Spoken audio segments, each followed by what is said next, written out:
Niki rungokno tenan kula terangno masalah nasab ya. Terus nasab sing diharamno kawin niku 7. Nggih, nasab sing diharamno kawin niku pinten? 7. Nggih niku khurrimat alaikum napa? Ummahatukum wa banatukum wa akhwatukum wa ammatukum wa khalatukum wa banatul akhi wa banatul ukhti. Niki penting kula aturaken nggih. Jenengan ra usah sensitif. Pokoke masalah hukum iku wis cocok ra cocok ra usah napa sensitif.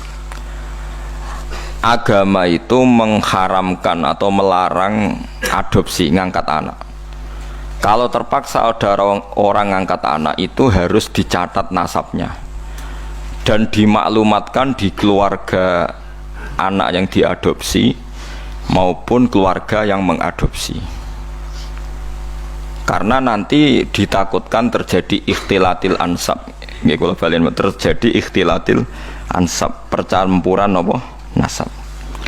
Karena setiap satu orang itu pasti punya 7 orang yang haram dikawin karena apa nasab. Gini ku ibu. Nggih ibu, dulur ummahatukum, terus putri, dulur kandung, bulik sangka bapak, bulik sangka napa ibu, terus ponakan nggih anake dulur lanang lan anake dulur napa wedok niku sing haram krana nasab. Yen wae dirungokno, riyen Rasulullah niku ndek anak angkat dene Zaid.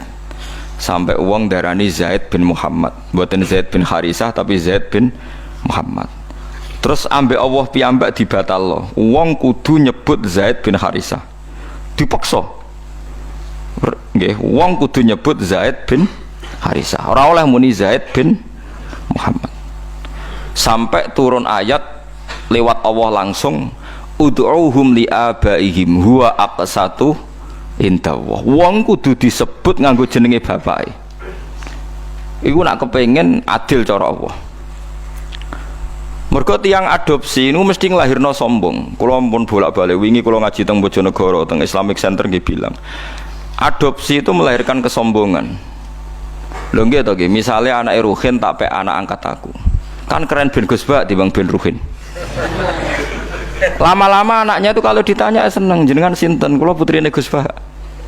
Kan gak siap di bapak keriting, gak jelas misalnya ning dalan-dalan ya wis ngono kan. Itu satu, melahirkan kesombongan.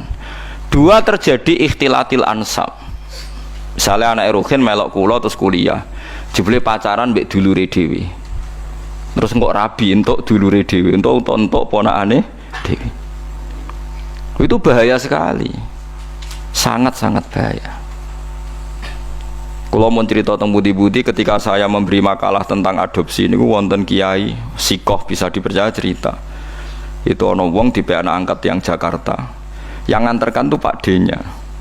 Suatu saat anak ini besar kuliah pacaran mbek adik kandungnya. Walhasil terus kawin di anak sitok. Pak D yang dulu nganter ke Jakarta ke yang adopsi itu nilai di Jakarta. Kagetnya bukan main, ternyata yang dirabi itu sama-sama ponakannya gitu, dulur nopo kan. Ini bahayanya ngangkat anak nopo angkat. Sehingga dibatalkan oleh Allah. Orang harus mau menyebut bapaknya. Ud'uhum li abaihim huwa aqsatu indallah. Tapi wong saiki saya enake dhewe. Anake sampean kudu bangga, makalah Nabi itu mengancam manida ila ghairi abi wa huwa ya'lamu anna ghairu abi faqad kafara. Wong sing ngaku ora bapake diaku bapake dianggap ngafiri atau ngingkari ajaran Kanjeng Nabi Muhammad sallallahu alaihi wasallam. Karena satu melahirkan kesombongan itu mesti. Karena mesti milih yang keren kan? Milih sing napa? Keren. Nomor 2 terjadi campur aduk napa? Nasab. Mari kula suwun sing pun kadung anak istilah anak angkat itu istilah bahasa Indonesia. Tetap harus ditulis silsilah keluarganya, dia saudaranya berapa. Kalau anaknya itu tersinggung dianggap anak angkat, berarti cah sombong satu balik nang keluargane. Nah, ape-ape ya ape. Terus ketiga ini yang penting. Orang mek anak angkat tuh alasannya kan saake kepengin nulung wong miskin. Kula balene rata-rata niate kan kepengin nulung orang napa miskin. Nak cara kula, nak pancen niate gitu betul. Niki pendapat kula lho. Tapi maksudnya nyangkut pembatalan anak angkat itu jelas ada di Quran, di hadis. Alasan kedua ikhtilatul ansab ya ada di kitab. Tapi yang ketiga ini pendapat saya. Yang ketiga ini jelas. Saya ulama itu harus jelas. Yang tadi di Quran di hadis. Itu dua alasan tadi, di Quran, di hadis. Yang ketiga ini saya pribadi, dan saya yakin saya benar. Kalau Anda tidak sependapat dengan saya berarti ora tau mikir. Ora kok sampean luwih napa bener. Misalnya aku anak angkat Ruhin, sakit, rocak keriting, klunak sampai anak angkat. Maksudnya cek cilik kene cek imut ora tuwa wanen ngene iki masalah. Coba bayangno saiki Gus. An cilike kan lucu ya, keriting, lemu, putih ngono kan sampai anak angkat. Nah, itu kan misalnya Ruhin kan wis serai-rai kakean pola kan.